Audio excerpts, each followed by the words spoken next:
Bapak hanya untuk benerin halaman rumah dinas gubernur 2 miliar Bapak keluarkan, Pak. Tapi untuk jalan yang lain tak ada. Pertanyaannya, jika terpilih, apa langkah konkret saudara untuk meningkatkan konektivitas sistem transportasi publik di daerah-daerah terpencil di Sumatera Utara agar lebih efisien dan terjangkau? Waktu Anda 2 menit dimulai saat Anda berbicara.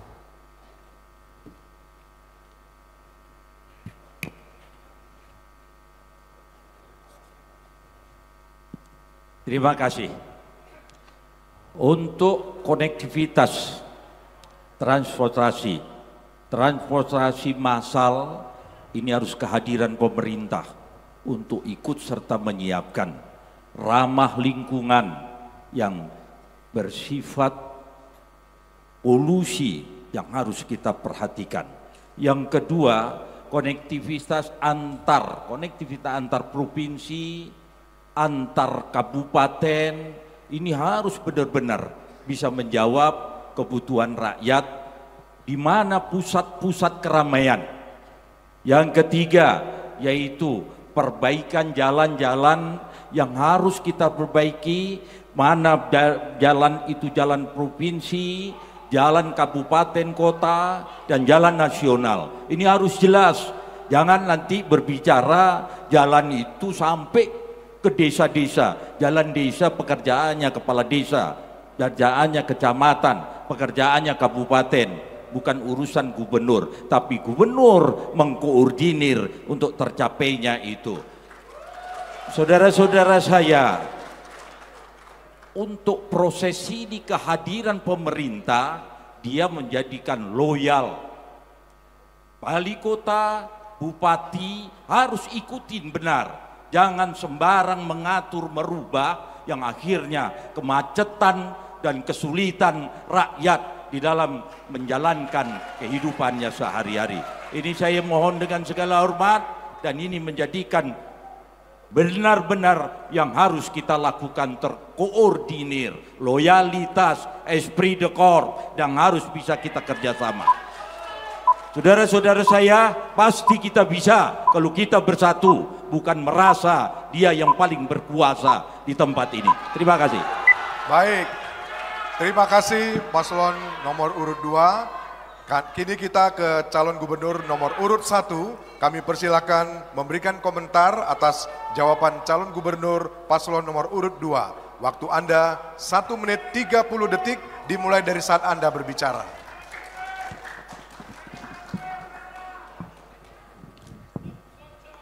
Baik, yang disampaikan Pak Edi tadi tentang moda transportasi ramah lingkungan. Mungkin Pak, rumah Bapak di Johor bisa naik bis listrik dari Pemko Medan, mungkin Pak, bisa lihat Pak. Dan ke depannya ini akan kita tambah, di Medan akan kita tambah seluruh bis yang ada di kota Medan, nanti setelah tanggal 24 kita ganti bus listrik semuanya. Jadi nggak perlu 5 tahun Pak, ini akan kita lakukan. Yang berikutnya tentang moda transportasi di daerah-daerah terpencil. Kalau mau disampaikan, tadi mau disampaikan moda transportasinya, saya yakin kalau sekarang dikasih moda transportasinya 2 bulan, moda transportasi itu hancur. Kenapa? Karena jalannya pun hancur. Kayak mana mau moda transportasi? Oleh karena itu, ke depannya infrastruktur harus benar-benar dijadikan keutamaan. Kalau tadi dibilang desa, kerjaan kepala desa, jalan rusak yang lain dibilang punya nasional. Emang gubernur mau ngapain? Hanya benerin, mohon izin Pak Edi, saya baca-baca di media, Bapak hanya untuk benerin halaman rumah dinas gubernur 2 miliar Bapak keluarkan Pak. Tapi untuk jalan yang lain tak ada, nggak mau, malah kepala desa lah, bupati wali kota lah, pemerintah pusat lah. Nah, jangan hanya rumah dinas Pak yang diaspal 2 miliar. Baik, waktu Anda sudah habis. Ya, mohon. Ya, kami mohon para pendukung pasangan calon untuk tetap tertib selama pasangan calon menyampaikan visi misinya. Kami mohon kerjasamanya tetap kondusif supaya sama-sama kita bisa memahami pemaparan dari masing-masing pasangan calon. Kita lanjutkan. Kami persilakan calon gubernur paslon nomor urut 2 untuk menanggapi waktu Anda 1 menit 30 detik dimulai saat Anda berbicara. Terima kasih, saya tahu ada 9 bus listrik di Kota Medan ini. Harusnya penyerahannya dari Jakarta itu gubernur yang diajak di situ. Dari gubernur diserahkan ke wali kota dan ditentukan ada kerjasama yang harus diselesaikan. Dan pada akhirnya menjadi suatu keributan dan kendaraan itu sampai sekarang belum terselesaikan. Masih ribut. Yang kedua, kendaraan listrik yang disebut situ adalah dari Johor, tapi hanya 20% orang yang menggunakan kendaraan tersebut. Kenapa? Karena lebih cepat menggunakan kendaraan yang lain daripada menggunakan bus listrik tersebut. Ini perlu kajian, bukan hanya sekedar mengadakan kendaraan. Semua bisa kita lakukan. Yang kedua, jalan-jalan yang rusak. Jalan yang rusak adalah masih di lingkup Kota Medan karena bus listrik hanya berputar di Kota Medan. Kota Medan masih perlu perbaikan jalan. Itulah yang harus diselesaikan ke depan. Ini semua dengarkan, kalau gubernur, bupati, wali kota, gubernur adalah pusat di daerah. Waktunya sudah berakhir. Terima kasih Bapak. Dan kita sekarang memohon kepada calon gubernur dari pasangan nomor urut 1 untuk mengambil bola dan mohon nanti disebutkan Pak huruf dan angkanya. Sebelah kanan. Yang kanan paling ujung Pak.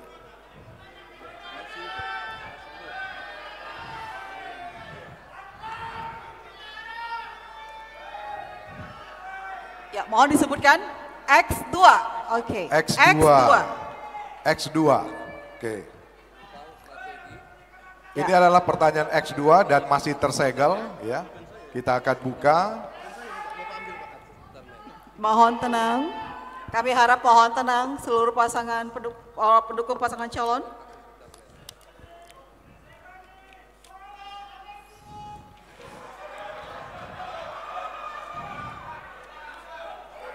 Baik, kami akan membacakan keterangan dan pertanyaan. Sektor-sektor strategis seperti perkebunan, perikanan, dan pariwisata memiliki potensi besar untuk meningkatkan perekonomian Sumatera Utara. Namun, kurangnya keterampilan pekerja lokal untuk memenuhi standar kebutuhan industri tersebut masih menjadi persoalan yang signifikan. Hal ini menyebabkan kesempatan kerja diisi oleh pekerja dari luar daerah, sehingga mengurangi peluang bagi tenaga kerja lokal dan untuk berkontribusi dan mengembangkan kemampuan di daerahnya sendiri. Pertanyaannya, jika terpilih, langkah konkret apa yang akan saudara lakukan untuk menjamin peningkatan keterampilan tenaga kerja lokal sekaligus mengoptimalkan penyerapan tenaga kerja? Kami persilakan kepada calon gubernur paslon nomor urut 1 untuk menjawab. Waktu Anda 2 menit dimulai saat Anda berbicara. Ya, mohon kerjasamanya.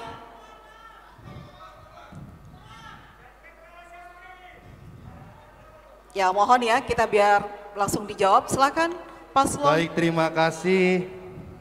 Memang persoalan ini yang harus bisa diselesaikan oleh Provinsi Sumatera Utara. Kami kedepannya akan melakukan 2 langkah. Langkah pertama, untuk langkah jangka waktu yang lebih cepat, kita akan memastikan untuk menambah BLK yang ada di Sumatera Utara. Karena selama ini cuma 1 terus BLK. Selama 5 tahun ke belakang BLK cuma satu, nggak nambah-nambah. Padahal tadi pertanian harus dibuat BLK untuk daerah pertanian. Daerah perikanan dibuat BLK untuk daerah perikanan. Daerah pariwisata sudah kita tetapkan juga sebagai super prioritas, tapi tak ada BLK yang dari Sumatera, dari provinsi Sumatera minimal tambah satu di situ. Jangan suka kali satu biji yang hari ini ada, fasilitas di dalamnya pun tak begitu diperbaiki. Oleh karena itu untuk jangka pendeknya, jangka panjangnya kita ingin memastikan ada sekolah-sekolah vokasi yang tadi BLK itu non gelar. Dia hanya mendapatkan pelatihan dan bisa langsung siap kerja. Yang berikutnya adalah vokasi untuk jangka panjang dan jangka menengah dan jangka panjang. Dia nanti mendapatkan gelar, sekolahnya lebih lama, untuk mendapatkan pendidikannya juga lebih lama. Oleh karena itu kedepannya ini juga harus dibuat zonasi. Zonasi pertanian, zonasi perikanan, zonasi untuk pariwisata harus benar-benar dipastikan tercipta di Sumatera Utara. Mungkin itu. Masih ada waktu? Ada tambahan?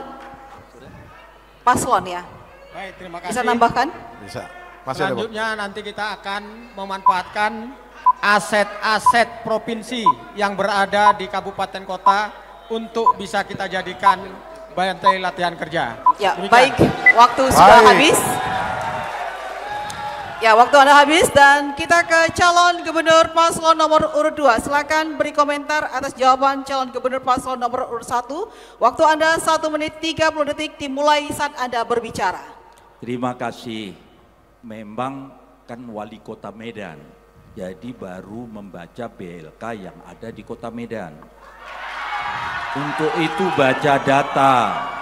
BLK yang ada di Sumatera Utara itu 17. Walaupun belum menjawab satu kebutuhan dari masing-masing perusahaan. Itu juga BLK dipakai untuk edukasi, praktek untuk anak-anak SMK yang tidak punya laboratorium yang ada di sekolah SMK. Mohon ini difahami. Kalau hanya bicara-bicara, ya saya maklum, kan wali kota, jadi ya baru tahu. Itu harus benar-benar berbicara, gunakan sehingga rakyat mendengar. Kalau memang itu dibutuhkan, ya nanti kita bikin. Untuk kepentingan tenaga kerja, untuk tenaga kerja rakyat Sumatera Utara, agar kita tidak menggunakan tenaga kerja dari luar, apalagi dari asing. Ini yang harus kita lakukan. Terima kasih. Masih ada waktu? Cukup. Baik, terima kasih. Dan kita masih menunggu waktu. Ya, mohon tenang untuk seluruh. Kita mohon tenang. Dan saatnya kita persilakan calon gubernur paslon nomor urut 1 untuk menanggapi. Waktunya 1 menit 30 detik dimulai saat Anda berbicara. Baik, terima kasih. Saya memang masih wali kota, Pak. Tapi saya nambahin sedikit tadi. Kalau boleh sedikit nanti saya tambahin terakhir. Tapi yang tadi masalah BLK Kota Medan, Pak. Mohon izin, Pak. Bapak salah kayak. Itu balai besar, Pak, dari kementerian, Pak. Di Medan belum ada BLK dari provinsi.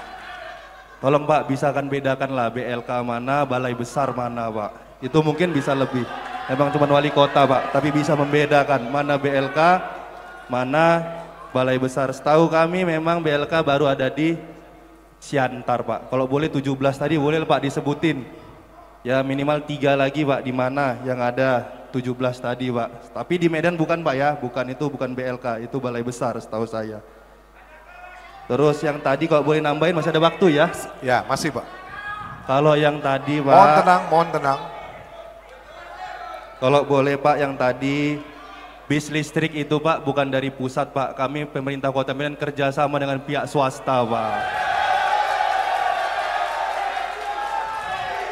Bukan dari pemerintah pusat, harus diserahkan ke provinsi baru ke Kota Medan. Enggak, kami kerjasama sendiri Pak. Kami cari sendiri. Kami cari investornya sendiri untuk masuk ke Kota Medan. Kalau mau diserahkan provinsi, ya kalau Bapak mau diserahkan provinsi ngomong baik-baik lah Pak Wali Kota ya Pak. Baik, waktu sudah habis, cukup. Ya, oke, baik, kita beri tepuk tangan untuk seluruh pasangan calon. Ya, baik, kita beri tepuk tangan dulu untuk seluruh pasangan calon.